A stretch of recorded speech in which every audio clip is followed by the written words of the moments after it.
Let me demonstrate for you a technique for drawing with pen, freehand in pen, a scene that has a lot of darkness in it, right up into basically a nighttime scene.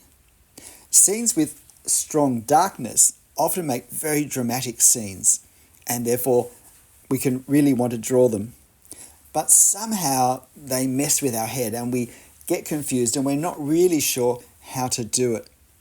Let me say right at the start that the key thing to realize to draw a heavily darkened scene is that in principle it is no different to drawing a brightly lit scene where we have a small amount of shadow. If we're able to draw that, then we're able to draw a scene such as this, or even darker, right up to a nighttime scene with just a few lights on to give some understanding of what we're looking at. It's the same technique, it's simply applied in a more extreme way. And whatever technique you use to create the smaller shadows that you get in the scenes you're currently drawing can be used here. As I said, it feels like it's somehow different or harder when the reality is it's just more of the same thing. Now, this drawing that you're about to see me draw took me 80 minutes to draw in real time, just under 80 minutes, and I've sped this up double speed, so you're going to see it in 35 minutes.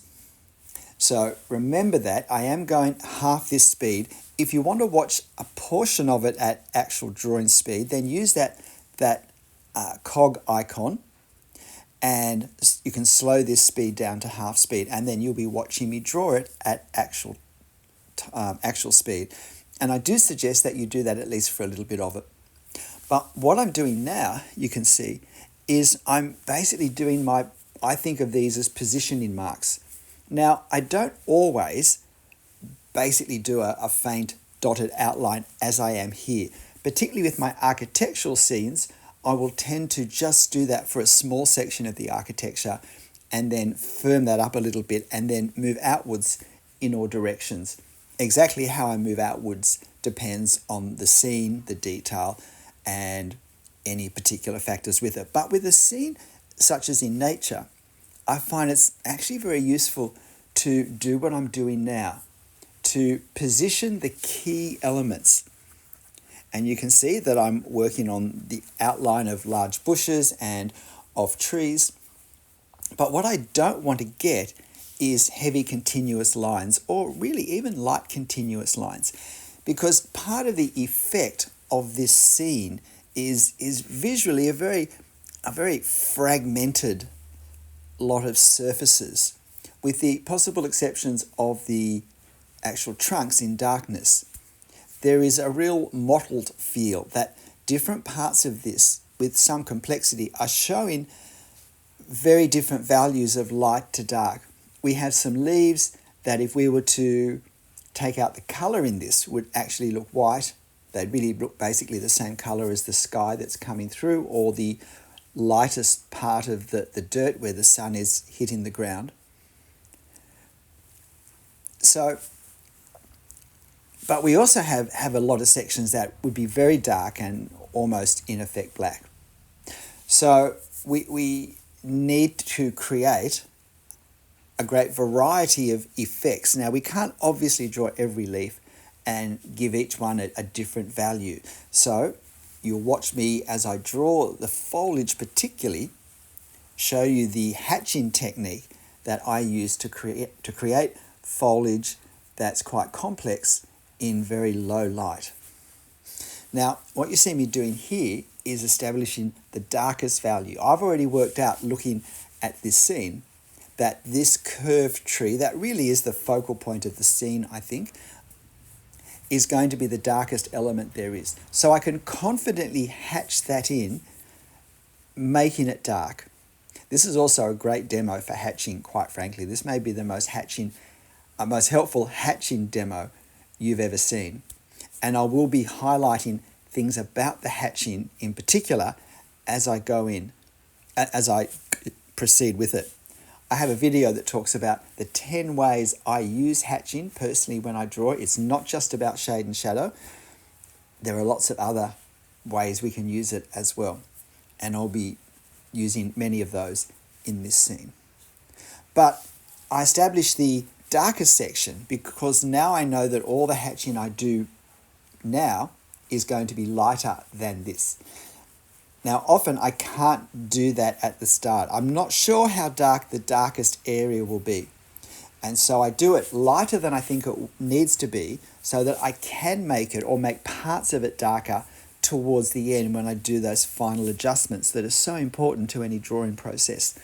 But in this drawing, I am confident, so I can do that, and that will help me now judge the darknesses. So you'll see that in the lower left section, and if you check that in my reference, you'll see that is a very dark section, which really does match the darkness of that tree. And it visually, I think, value-wise, anchors that corner, which is good. So I can do that.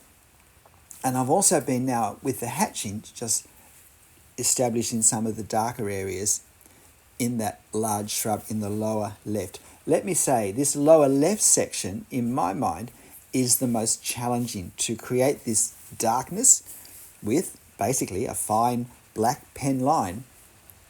I think it's quite a challenge, and I know this drawing is going to take me something over an hour to do. So I've got that commitment, and at the moment I'm switching between 0.3 and 0.2 Copic multiliners. And so I'm trying to get the foreground done first, both the subjects and then some of the values on them. And that's really important because I need to create a strong sense of depth in this scene, in this drawing. And in order to do that, I need to make the closest things feel very close and the furthest away things feel far away. Now, that's pretty obvious. The problem is I'm drawing all of them with the same materials on a sheet of paper that's 2 dimensions. So every mark on the paper is going to be the same distance from my eyes. So I have to create the feel, the look of distance as one of the effects I'm trying to create in this scene. If I'm going to create this sense of this pathway through the forest, this is actually a French forest. It's in the grounds of the Palace of Versailles on a wonderful summer's day. And there's all sorts of light effects coming through the trees that at this stage I'm thinking, man, how am I going to get those? But my focus at this point is to get this darker area established. And I want to establish this because it is the largest dark area. And for the same reason I wanted to get the darkness of that tree established, because this is the next biggie when it comes to darkness, to strong value, dark value. I need to see how dark it's going to be before I can now do the darkness for the less dark areas, such as on the right-hand side. We're having a bit of a heavy rain day. I don't know if you can hear that, but if you can, that's nice Sydney autumn rain that's falling very heavily for the rest of the day. So I couldn't put off doing this, hoping it would stop. Now you can see what I'm doing with this shrub is I'm defining some edges with some little curly lines. Notice in those silhouette edges that I've got some little dots as well, just to break up the sense of a continuous line, because I don't want a heavy outline line there. That doesn't convey visually what I'm seeing, but when I'm doing further down or within the bush, I can make it more continuous because I'm going to be bringing hatching up to the top of that line. And so any little dot marks would just be lost anyway. And so one of the ways we use hatching is to create edges through, in effect, dark silhouettes. So when I'm looking at this shrub, what we see, when we see that shrub in the lower left, what we see are the sunlit areas. Well, the areas where more light is bouncing on them. Those highlighted areas of leaves are what we see. But what we actually have to draw with our pen, because we have ink, we don't have whiteness, what we have to draw is the darkest areas. Once we see how dark the darkest areas on this shrub are, then we can do some more hatching for the less dark areas. And can you understand what I'm saying when I'm saying that I don't know how light or heavy to do the less dark areas until I've worked out the darkest areas. Now, if I go too dark overall, I can't lighten any parts of it. But what I can do, and I often end up having to do this, happy to admit, what I can do is I can darken the darker areas a little bit more. And that has the effect of making the lighter areas look lighter.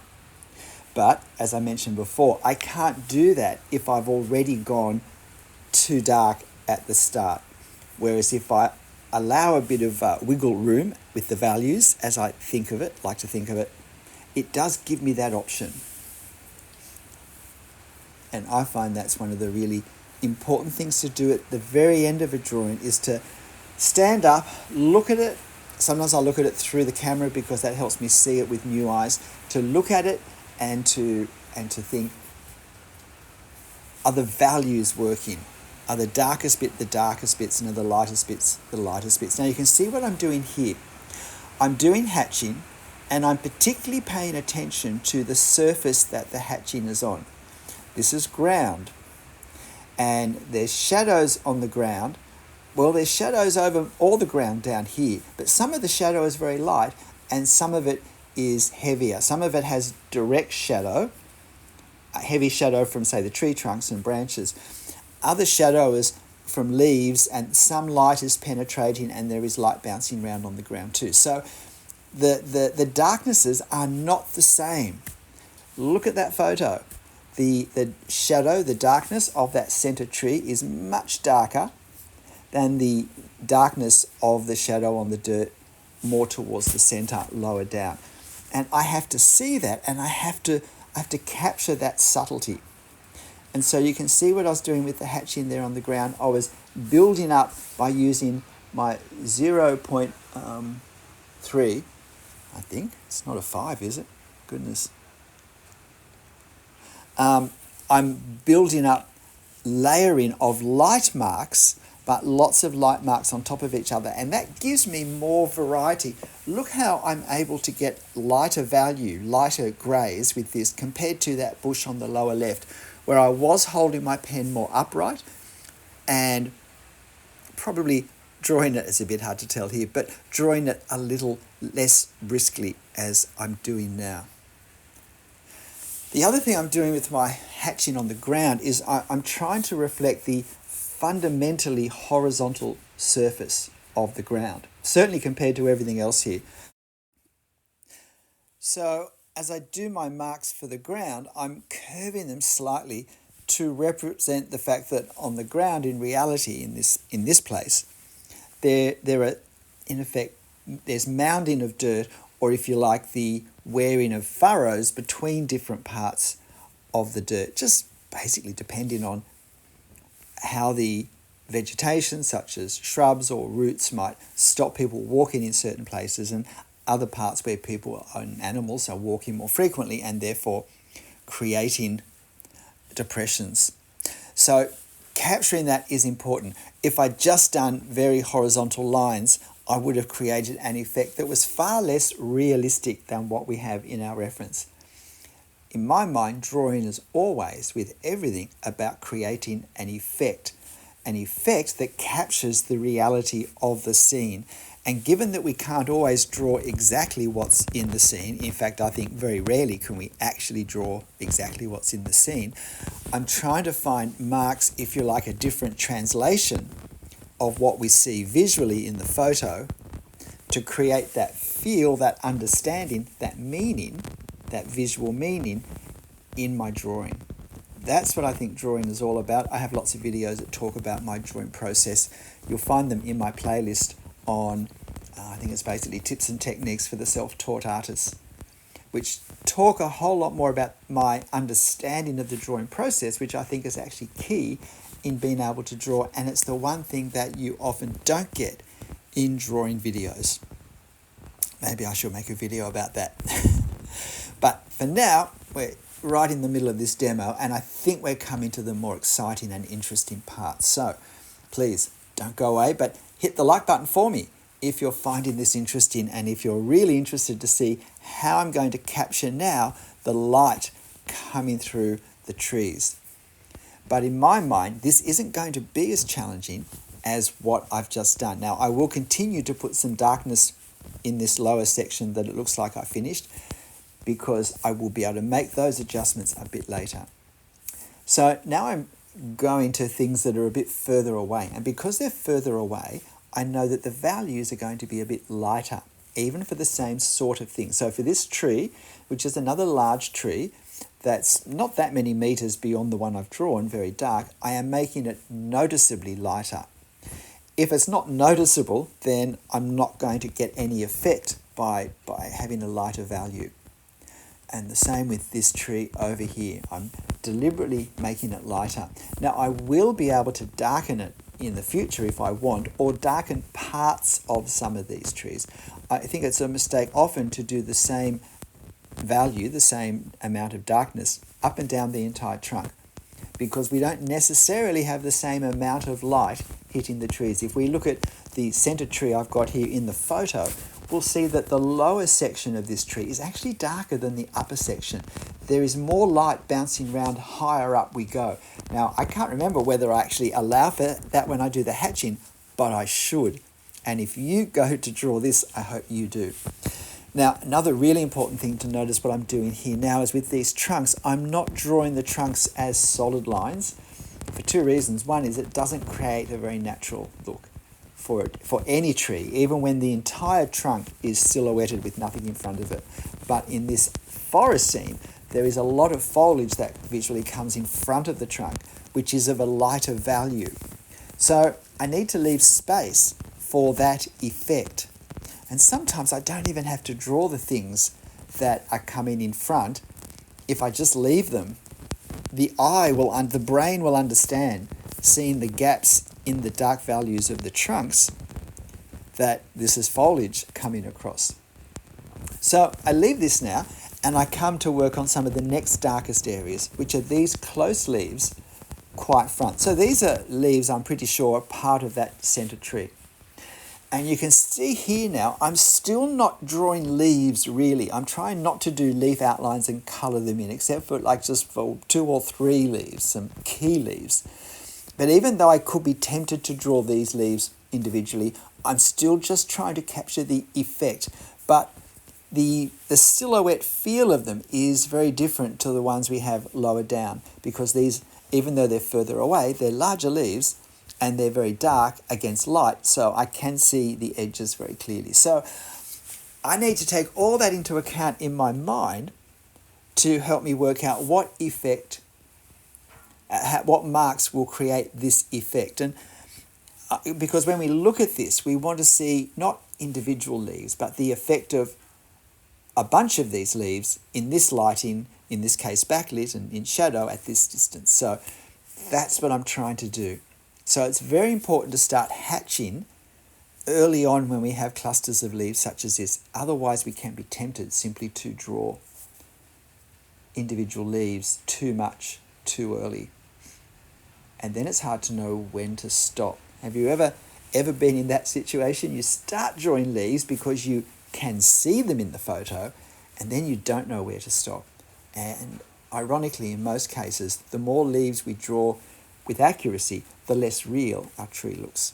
And you can see now how quickly the fact that I established these faint outlines of the major elements of the forest at the very start, how quickly it lets me now work. I'm able to totally focus on developing my hatching to show dark values, and then the challenge, having worked out what I'm doing, is now to spread them over the whole scene and keep the relative values correct for each other. In other words, the areas that are twice as light, the grayscale that say twice as light in my reference as in a part of the drawing, a part of the photo, than in my drawing, that part is twice as light as that part in my drawing. I need to keep the relative values of the darknesses the same if I'm going to create the same effect. But I also have to do all of these marks and lines in a way, all of this hatching in a way that creates or it gives the brain enough information that we can understand what we're seeing. And we also need to do them in a way that we get clarity. So that's one of the reasons I do my trunks with horizontal hatch strokes, because generally for my foliage I use vertical hatch strokes. And I found early on that the trunks were getting lost in the branches, and it wasn't always helpful to just make one of them darker. Sometimes I couldn't do that in that location of the drawing, and so I found that doing the lines horizontally not just gave clarity between trunk, branch and leaf, but that it also echoed the cylindrical form that we're looking at when we look at these trunks. So I'm emphasizing the underlying three-dimensional structure, I'm creating clarity, but all the time I'm considering the relative value. So look at these horizontal marks I'm doing now, where I'm starting to both draw in some quite distant tree trunks, but also start to create some values, some darkness for the leaves that are in this section. But again, notice I've defined those areas where I want to have very light values created. So I'm not putting any values in those. It's harder to do the light values sometimes. And the thing about obviously drawing hatching for values with ink is that once the ink's on the paper, we can't take it off. So it is helpful, I find, well for me, to be a little cautious in parts, always giving myself room for adjustments. Now, in my reference, what I'm trying to look at now is not to see trees and not to see leaves and not to see branches, but to see horizontal bands of lights and darks. Now, they're not obviously horizontal bands, but they're more horizontal than they are vertical. And there are some horizontal bands that go between some of the trees, that they taper off on the sides to a bit of a point, because that reflects the way the leaves are being held on branches that are getting thinner and smaller. And you can see that's what I'm doing now with my hatching. But I'm also trying to leave horizontal bands of no value at this stage of white paper for, when we look at the reference for the part I'm drawing now, the horizontal bands of light. Now, in most cases, these bands are coming from light hitting leaves and lighting up the top part across the top horizontally of a branch. And the dark horizontal sections are where we have branches that aren't getting any sunlight or not as much sunlight, and they're looking darker. So I'm juggling with all of this, trying to capture the feel. I actually think I'm using a 0.3, a 0.2 and a 0.5. I think my largest one is a 0.5, which I'm using now to get some darker values more quickly.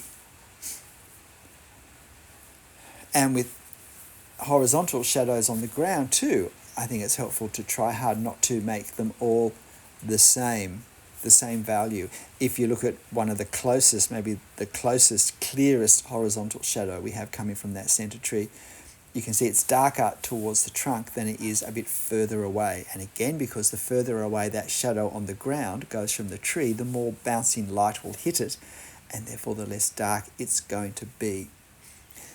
So the challenge in doing this now is, it's not that this is with all this darkness, with more, if you like, there's more darkness than light.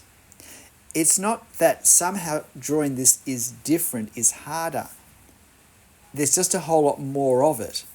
So it takes longer, and it takes more time to plan what we're doing before we let the ink go on the paper. And I think that's also a really important part. We can't draw a scene such as this if we've not thought out before our process, so that we can do things most of the time in the right order and in the most helpful way. And when I talk about I need to leave room to adjust my values at the end, that's part of a strategy. And then I have to remember to do it, particularly in the first half of the drawing, because those adjustments will almost certainly be made in the second half. And so I can't possibly know the best way to, if you like, solve that translation problem at the start. I have to progress the whole drawing more. Now, the challenge now though, as I'm moving from the darkest areas into the lighter areas, is now not to get too quick with the hatching, even with light hatching, because the areas now where I don't do any hatching or extremely little hatching is going to be crucial for that effect of sunlight in the distance coming through, filtering through. One very helpful thing I find to do with a scene such as this, where we have a colour photo, is to print off 2 copies. And I've done this here, but the second copy is off camera, and the second copy is where I've taken out the light. So it's just black and white. That lets me see exactly how this looks, how the colour looks when it's taken out, or the effect of the colour when the colour's no longer there. It lets me see this scene exactly, photographically, in pure lights and darks. Now, I don't do that so that it's easier just to copy the black and white photo. I actually still always draw from the colour photo, because I find the colour photo gives me more information, because the colour is data, and it helps me, I think, understand the scene better for choices to be made in translating it into black marks on white paper. I'm not trying to copy this exactly, and so I'm not even trying to copy a black and white scene exactly. I'm trying to create the effect of this beautiful light coming through this forest. I want to have a sense of dark, deep shadows, but I want to have a sense of lots of leafy branches, horizontal branches, in contrast to the verticality of the dark tree trunks that either catch the sunlight or catch shadows as they move backwards. And I can't rush to do the, if you like, the lighter shades of grey too quickly. I need to very much err on the side of underdrawing them. I need to leave more completely white space at this stage than I think I will need at the end, so that then I can just add the very minimum that I think I still need to add at the end to fine-tune the visual drama of this. I mean, one of the reasons why I think night scenes or low light scenes are so good to draw is they're so dramatic. Dramatic lighting. Wonderful. But it does take longer. It does take more focus. It does take more concentration, even on a drawing such as this, which is really only a matter of inches by inches. But once we start to become comfortable with the process, the process that I'm trying to explain now, they become wonderful scenes to draw. I actually see a drawing such as this as one that I can, when I have a bit more time than normal, I can sit down, put my drawing music on, whatever we normally have in the background, and enjoy the relaxation of simply moving through it. It's a little bit different when you're videoing, because you have all these other things that you're thinking about as well. But I'm also now trying to add a little more variety in some of my marks. Little squiggles, little twirls, some horizontal marks representing trunks that are going to be a bit clearer than others. Always, though, trying to, in this far foliage, though, trying not to have any one mark too large, too dark, but to build the effects from smaller marks. And this is why a couple of years ago now, over 2 years ago, I stopped thinking about drawing as something I create with lines, and I started thinking of it as something I create with marks, because lines are marks, so I don't lose the ability to put lines on the paper when I need to. And by lines, I mean longer lines than these little hatching lines. I think of these more as marks. Because if I think that drawing is done with lines, I'm more likely to start to outline shapes as my starting point for drawing the shapes. And in my mind, especially when you look at a scene such as this, when I've done that, if I'm trying for a realistic effect rather than a more stylized one, I feel like I've basically made my task impossible or impossible to do well, impossible to get the effect I want from the very first marks I've made without realizing it. And that's always a bit sad. Whenever we end up with a drawing that we're not happy with how it looks, it's so important to critique it, to basically mark it. Because if I'm not doing a drawing course, if I don't have a teacher marking my work, then I am not just my own drawing student, but I am my own drawing teacher. I have to mark my work. I have to give myself the best direction I can based on what I can see in terms of what I've drawn and what I know I was trying to do. I have to give myself the best direction I can because no one else will.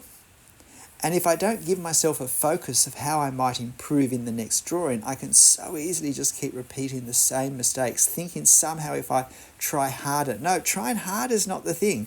Trying smarter really is a thing. Sometimes what we're doing is fine. We just need to learn to use that technique with more finesse. So there's no obvious, if pardon the pun, black and white answer to this.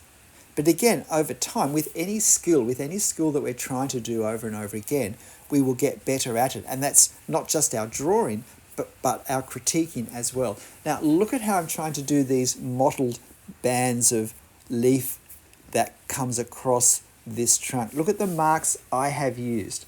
Would you have used those marks? Now, I'm not saying these are the only marks or the right marks. These are simply the ones that I chose to try and create the same effect of what we see in the drawing, in the photo. These are my interpretation, my translation visually of what we're seeing in the colour photograph into black and white marks. And I don't need to say it the same way, but I need to have the same meaning in my photo, in my drawing. In other words, that what I look at looks like what we're seeing in the photo. So now we have more foliage, and see how my hatching is changing a bit with this? I'm trying to create, if you like, a sense of the roundedness of these larger clumps of leaves, where we have a few branches coming probably straight at us more, and we see a whole lot more foliage that has a more, taken as a whole, has a more three-dimensional feel to it than the further away branches that, seen edge on, are looking more like just strips. So I have a different, if you like, pattern of lights and darks for this part of the drawing. So I want to have a different pattern here. The other thing with that section I was just doing is that generally it's a darker value than the rest of that upper left corner. So at the end, it's not as dark as those leaves more in the center that we did a while ago, but it's darker than most of the scene. So I'm hoping I'm going to come back and darken what I've done, because I should. I am never afraid, sorry about my dirty nail, unfortunately when I draw I often combine it with going outside to the veggie garden and pulling up weeds and things, and sometimes I just don't remember to check my nails, so I am sorry about that.